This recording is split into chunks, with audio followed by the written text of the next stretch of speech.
सत श्री अकाल बच्चों, स्वागत है थोड़ा सबका एक बार फिर सिक्ख्या है पंजाब ते की हाल चाल ने। अज असी पढ़न की वाले हैं। अज असी सीखांगे डिटर्मिनेंट कढ़ना। डिटर्मिनेंट किहदा कढ़ीदा है, डिटर्मिनेंट की हुंदा है। फिर अगे मैडम ने गल की ऑर्डर 2 ते ऑर्डर 3। असी एक बाय एक स्टैप लैके हर चीज़ बारे डिस्कस करांगे कि असी अज दे सैशन दे विच की पढ़न वाले हैं।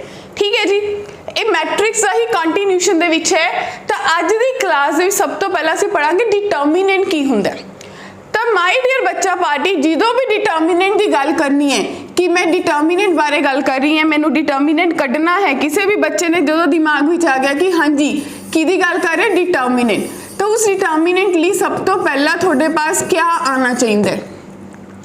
सब तो पहला जो डिटर्मिनेंट कढ़ना है वो हमेशा स्केयर मैट्रिक्स होना चाहिए।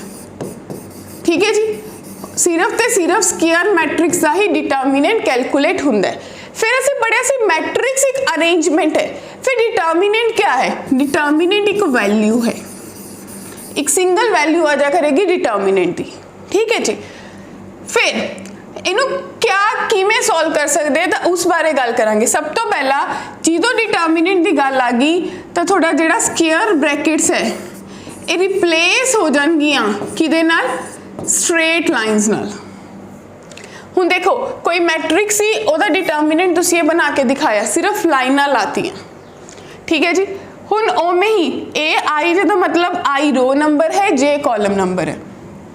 तो तुसीं कह सकते हो कि अगर मैं अपना डिटर्मिनेंट शो करना चाहवां तो मैं डिटर्मिनेंट नूं या तो ट्राइंगल के साइन नाल लिखूंगी, या मॉड्यूलस ऑफ ए नाल लिखूंगी, या डिटर्मिनेंट ए नाल लिखूंगी। मेरे को 3 तरीके ने डिटर्मिनेंट नूं लिखण दे, मॉड्यूलस, ट्राइंगल या डिटर्मिनेंट। जिथे लिख ले इसका मतलब तुसी डिटर्मिनेंट हल कर रहे हो। हुण तुसी ऑलरेडी पढ़ चुके हो कि जो भी डिटर्मिनेंट सॉल्व करना है उदों मेरे को स्केयर मैट्रिक्स होना चाहिए। स्केयर मैट्रिक्स केड़ा हुंदा सी? जिहदे नंबर ऑफ रोज से नंबर ऑफ कॉलम की हुंदे ने हमेशा बराबर। ठीक है जी, हुण असी गल करांगे कि केड़े-केड़े डिटर्मिनेंट हो सकते हैं जिहड़े स्केयर है। तो देखो एक बाय एक का हो सकता है जिहदे कोल इक्को ही एलीमेंट है, यानी कि एक रो एक कॉलम। तो एक कहता पहला ऑर्डर 1, फिर ऑर्डर 2 यानी कि 2 रोज 2 कॉलम, तो ये दूजे ऑर्डर का हो गया। ऑर्डर 3 यानी कि 3 रोज 3 कॉलम, तो थोड़े को तीसरा बन गया। क्लीयर है जी। तो असी गल करांगे कि एक ऑर्डर 2 ऑर्डर ते 3 ऑर्डर। क्लीयर है जी। इन्हां दा डिटर्मिनेंट किवें इवैल्यूएट करीदा? सब तो पहला ऑर्डर 1 की गल करांगे। सब तो पहला ऑर्डर 1 की गल करांगे। तो तुसी ऑलरेडी देख के आए कि ऑर्डर 1 दिखदा किवें है? बस डिटर्मिनेंट लिखिया और एक एलीमेंट हुंदा है, मतलब एक एलीमेंट का मैट्रिक्स ओदा डिटर्मिनेंट करना, तो अपने आप तो ही अपने आप की वैल्यू है। तो तुसी कह सकते हो कि मेरा डिटर्मिनेंट, मान लो कि मेरे को किसी डिटर्मिनेंट में कढ़ना है कोई एलीमेंट ए है, तो किहदे बराबर आ जाएगा डियर? ए दे बराबर ही आ जाऊगा। ओवें ही फॉर एग्जाम्पल -3 का कढ़ना सी तो -3 ही आ जाऊगा। कदे भी, नेवर एवर, कदे भी इस चीज़ की गलती नहीं करनी भी ये मॉड्यूलस है। भाई इस चीज़ का ध्यान रखना है, फोकस करना है कि ये डिटर्मिनेंट है। डिटर्मिनेंट का मतलब बिल्कुल नहीं होता माइनस नू प्लस कर देना। क्लियर है? तो ये क्या है? डिटर्मिनेंट ये सिर्फ एक साइन है डिटर्मिनेंट शो करन दा, नेगेटिव नू पॉजिटिव करने वाला मॉड्यूलस है बिल्कुल भी नहीं है। फिर ऑर्डर 2 जो 2 रोज 2 कॉलम हो, तो सानू क्लीयरली विजिबल है 2 रोज 2 column, A1 1 A1 2 A2 1 A2 2, यानी कि 2 बाय 2 का है। इनू हल करने लिए की करना है? थोड़े सब्जेक्ट याद होएगा पिछली क्लास में असीं पढ़िया सी डायगनल एलीमेंट्स। तो इनू तुसीं कह सकते हो कि product of diagonal element minus product of non diagonal element, यानी कि A1 1 A2 2 minus A2 1 A2 1 2। तो फॉर एग्जाम्पल अगर मेरे को कोई डिटर्मिनेंट्स हल करना है वो मेरे को है 1 2 3 4, तो मेरे को कितना बनेगा? तुसीं कहोगे डायगनली मल्टीप्लाई किया 4 माइनस नॉन डायगनली 6, तो इसका आंसर -2 आएगा। क्लियर है जी।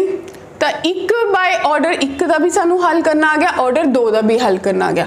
हुण असीं अगे गल करांगे, सब तो पहला इन्हां दे उपर कुछ प्रश्न हल करांगे 2 बाय 2 दे। 1 बाय 1 का तो लोड़ ही नहीं। लो मान लो कि मैं कहनी कि मेरे को एक डिटर्मिनेंट है उहदे विच -5 है, तो किहदे बराबर आ जाऊगा? -5 ही आ जाऊगा।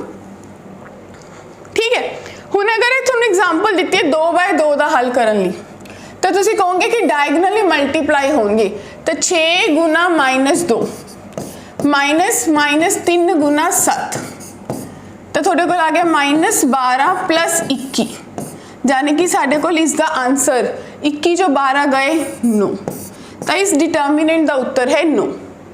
क्लियर है जी, ग्रेट। अगला ये भी 2/2 का हल करना है, की करांगे, तुसीं कहोगे भी इनू हल करने लई असी करांगे डायगनली मल्टीप्लाई, तो साढ़े कोल बनूगा x² प्लस x प्लस 1, इनू मल्टीप्लाई किया x माइनस 1 ते minus x plus 1 into x² minus x plus 1, तो ये सानू पता है फॉर्मूला हुंदा है किदा a³ माइनस b³ का, तो बन गया x³ minus 1 minus x³ plus 1 का क्यूब, x³ प्लस 1, यानी कि साढ़े कोल बनया x³ minus 1 minus x³ minus 1, x³ cut गया, तो साढ़े कोल इसका उत्तर आ गया -2। बोलो, फोकस करो, फॉर्मूला होंदा है, फॉर्मूला भी आप इत्थे एक लिख देने हैं, कई बार माइंड जो स्किप हो जाता है। a³ माइनस b³ किहदे बराबर होंदा है जी, a minus b, a² plus b² plus ab। उमें ही a³ प्लस b³ का फॉर्मूला जे लाना होवे तो a plus b into a² plus b² minus ab। ठीक है, चलिए हुण आ गया ऑर्डर 3, 1 का सीख लिया, 2 का सीख लिया, बहुत सौखे सी बन गई ना गल। हुण असीं सीखने कि ऑर्डर 3 का किवें डिटर्मिनेंट हल किया जाता है। ये ऐसा की है जिदा ऑर्डर 3 आएगा तो थोड़े माइंड दे एक इमेज बनेगी कि मेरा जो डिटर्मिनेंट है कुछ ऐसा दिखेगा, a11 a12 a13 a21 a22 a23। ठीक है जी, और अगला थोड़े कोल केड़ा बनेगा a31 a32 a33। ठीक है, ये 3/3 है जिदा ऑर्डर 3 है, रो ते कॉलम बराबर है। हुण आपां सीखांगे कि इहनूं किवें हल करीदा है। हुण साडे तरीके है, हुण देखो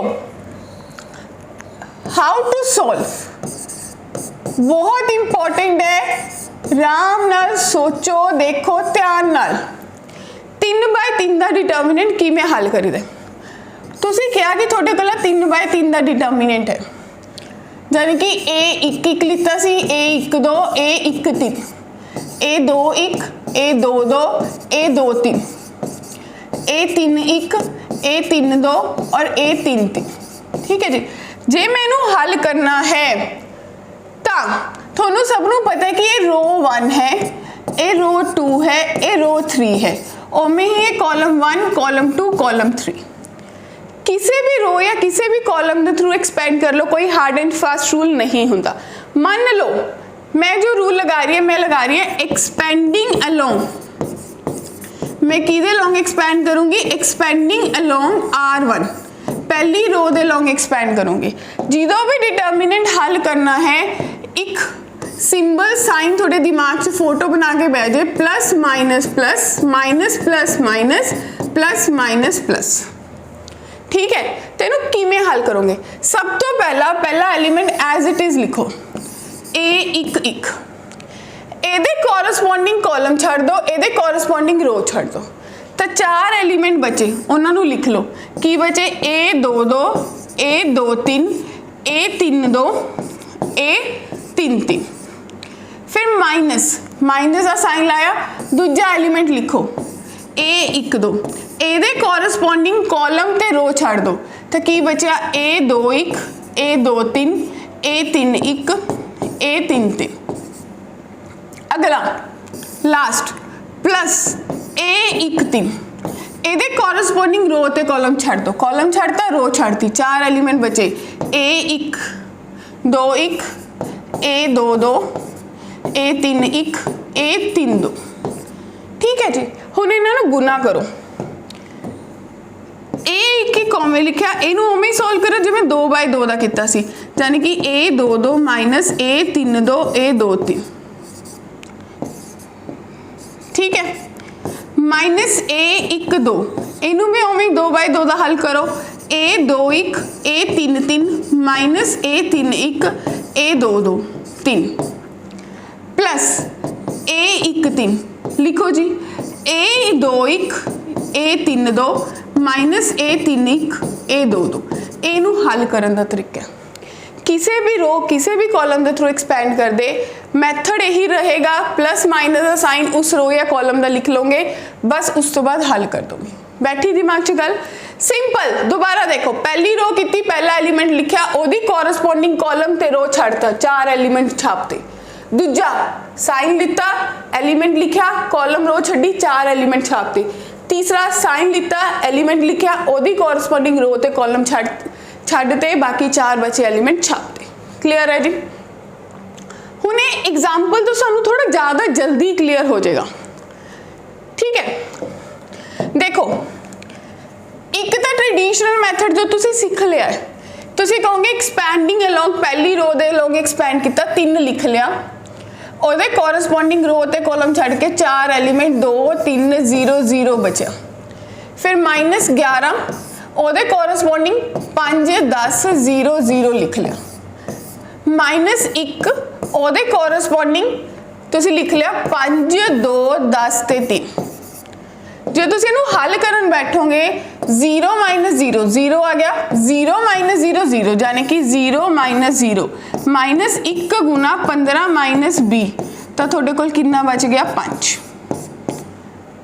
हुण इन्ना टाइम थोड़ी लाओगे दिमाग बरतना है वो किवें बरतांगे फोकस करो जेड़े रो या कॉलम दे विच 2 जीरो नहीं 1 0 भी है तां भी चलूगा जे 2 ने तो गल ही बन गई हुण देखो मैं इनू एक्सपैंड करूँगी एक्सपैंड अगर ये क्वेश्चन मेरे लिए आएगा तो मैं एक्सपैंड करूँगी तीजे कॉलम दे लो तीजे कॉलम दे आ एलीमेंट भी 0 है आ भी 0 है तो यदी तो लोड़ ही नहीं प्लस माइनस प्लस यानी कि बस -1 लिखना है कॉलम छड्या रो छड्डी 4 एलीमेंट 5 10 2 ते 3 आए इन्हों हल किया -1 15 -20 यानी कि मेरे को बच गया 5 तो मेरा क्वेश्चन देखो कितनी ईजीली क्विक मैथड में सॉल्व हो गया तो ये चीज़ों का तुसी ध्यान रखना है कि अगर मैनू जीरोस मिल गई डिटर्मिनेंट हल करते हुए तो वो बस मेरे को एक ट्रिक मिल गया एक लॉटरी खुल गई क्वेश्चन को जल्दी स्पीड टाइम बचाने की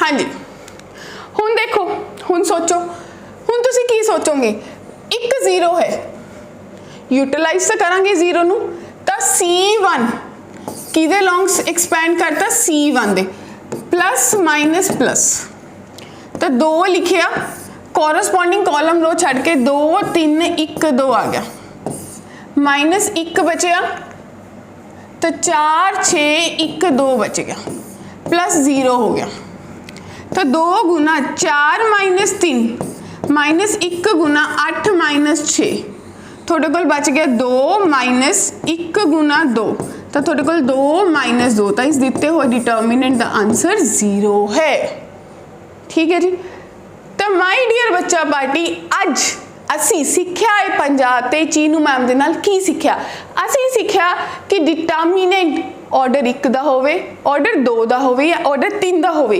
किवें हल करीदा फिर मिलांगे अगली वीडियो दे विच ओदे विच असी अगे पढ़ांगे कि माइनर्स ते कोफैक्टर्स की हुंदे ने तद तक ली सेफ रहो जांदे जांदे लाइक शेयर सब्सक्राइब जरूर करियो।